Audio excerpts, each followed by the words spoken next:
حضرت صلی اللہ علیہ وسلم پر وحی کا ابتدائی دور اچھے سچے پاکیزہ خوابوں سے شروع ہوا۔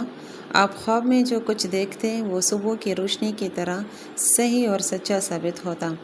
پھر من جانب قدرت آپ تنہائی پسند ہو گئے اور آپ صلی اللہ علیہ وسلم نے غار حرا میں خلوت نشینی اختیار فرمائی اور کئی دن اور رات وہاں مسلسل عبادت اور یاد الہی و ذکر و فکر میں مشغول رہتے۔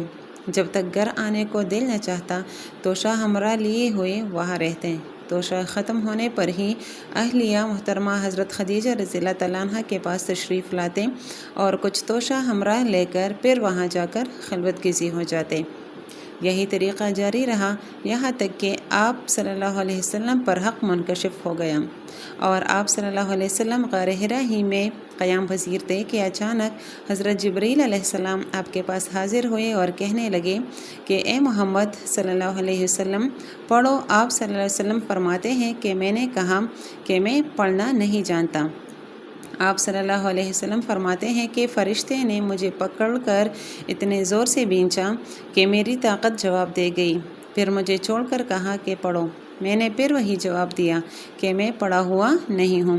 اس فرشتے نے مجھ کو نہایت ہی زور سے بھینچا کہ مجھ کو سخت تکلیف محسوس ہوئی، پھر اس نے کہا کہ پڑھ۔ میں نے کہا کہ میں پڑھا ہوا نہیں ہوں۔ فرشتے نے تیسری بار مجھ کو پکڑا اور تیسری مرتبہ پھر مجھ کو بھینچا، پھر مجھے چھوڑ دیا اور کہنے لگا کہ پڑھو اپنے رب کے نام کی مدد سے جس نے پیدا کیا اور انسان کو خون کی پٹکی سے بنایا، پڑھو اور آپ کا رب بہت ہی مہربانیاں کرنے والا ہے۔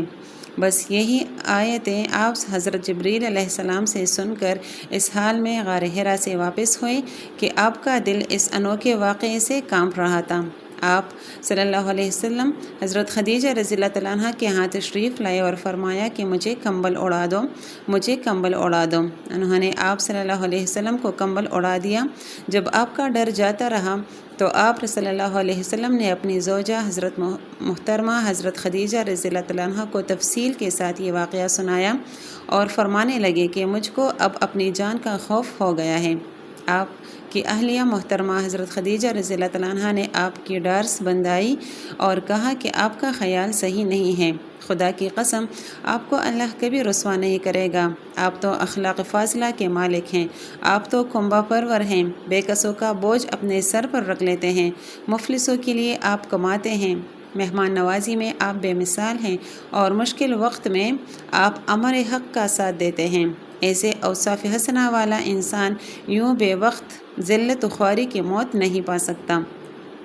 پھر مزید تسلی کے لیے حضرت خدیجہ رضی اللہ تعالیٰ عنہ آپ صلی اللہ علیہ وسلم کو ورقہ بن نوفل کے پاس لے گئیں جو ان کے چچا زاد بھائی تھے اور زمانۂ جاہلیت میں نصرانی مذہب اختیار کر چکے تھے اور عبرانی زبان کے کاتب تھے۔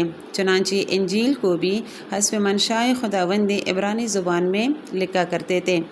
انجیل سریانی زبان میں نازل ہوئی تھی، پھر اس کا ترجمہ عبرانی زبان میں ہوا۔ ورقہ اسی کو لکھتے تھے۔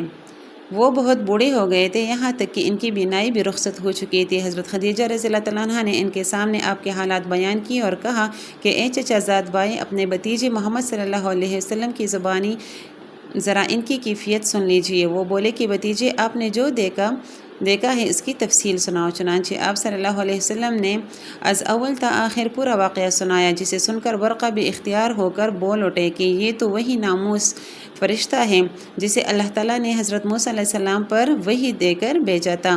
کاش میں آپ کی اس عہد نبوت کے شروع ہونے پر جوان عمر ہوتا، کاش میں اس وقت تک زندہ رہتا کہ جب آپ کی قوم آپ کو اس شہر سے نکال دے گی۔ رسول کریم صلی اللہ علیہ وسلم نے یہ سن کر تعجب سے پوچھا کہ کیا وہ لوگ مجھے نکال دیں گے، حالانکہ میں تو ان میں صادق اور امین مقبول ہوں۔ ورقہ بولا، ہاں یہ سب کچھ سچ ہے، مگر جو شخص بھی آپ کی طرح امر حق لے کر آیا لوگ اس کے دشمن ہو گئے ہیں۔ اگر مجھے آپ کی نبوت کا وہ زمانہ مل جائے تو میں آپ کی پوری مدد کروں گا۔ مگر ورقہ کچھ دنوں بعد انتقال کر گئے، پھر کچھ عرصہ تک وحی کی آمد موقوف رہی۔